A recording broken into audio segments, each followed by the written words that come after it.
who do we believe? How dark is it? And what will we come to find out?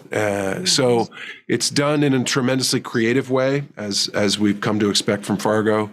And I very much look forward to people seeing the rest of the season.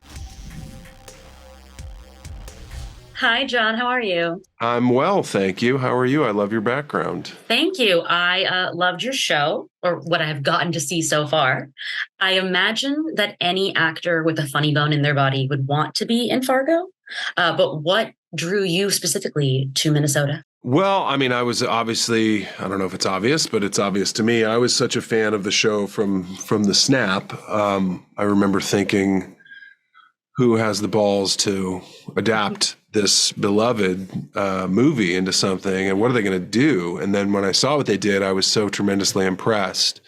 And so I got to know Noah over the course of not only the show, but the ensuing decade or so. And it was a mutual admiration society, and I've been able to work with him on a couple things, and we still like each other, which is nice.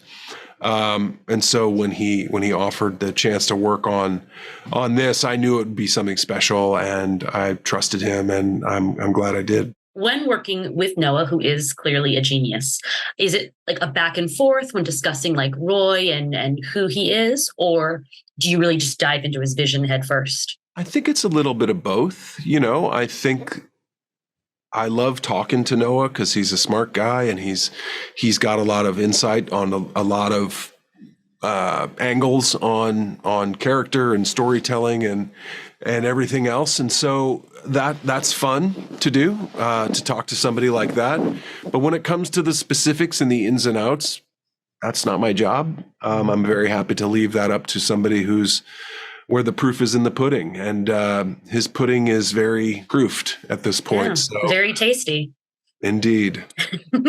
I'm loving the cat and mouse game between Juno Temple-Stott and yourself. I'm waiting for, this like real showdown.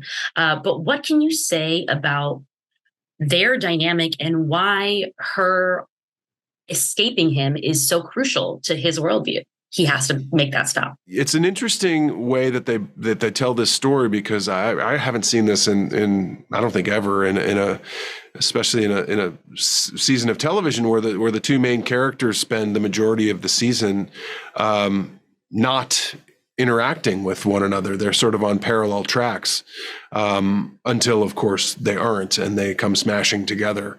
I think that's an interesting way to do it, and I think that we see and hear. We don't really see. We hear about their history more than we see it. So that's also kind of, you get sort of a Rashomon sense of, well, who's telling the real story, and who do we believe? And both of them have their darkness for sure. So it's very much a story of what exactly happened here, and what is it, and who do we believe? How dark is it? And what will we come to find out? So it's done in a tremendously creative way, as we've come to expect from Fargo. And I very much look forward to people seeing the rest of the season. Between Roy, Paul Marks, and Coach Carr coming up, you're a bit on like a little bit of a villainous streak. Do you have more fun playing the bad guy or the varying shades of gray guy? Coach Carr, what did he ever do? He's just trying to teach people how to play kickball, I think. It's fun. It's fun to play the antagonist for sure. Obviously, it was something like the morning show. There's, you're coming into something that's established, obviously, so you sort of know where your place in the firmament is. And I came into that show as a bit of a disruptor, which was also quite fun. I don't think he's necessarily a quote unquote bad guy. Maybe misunderstood.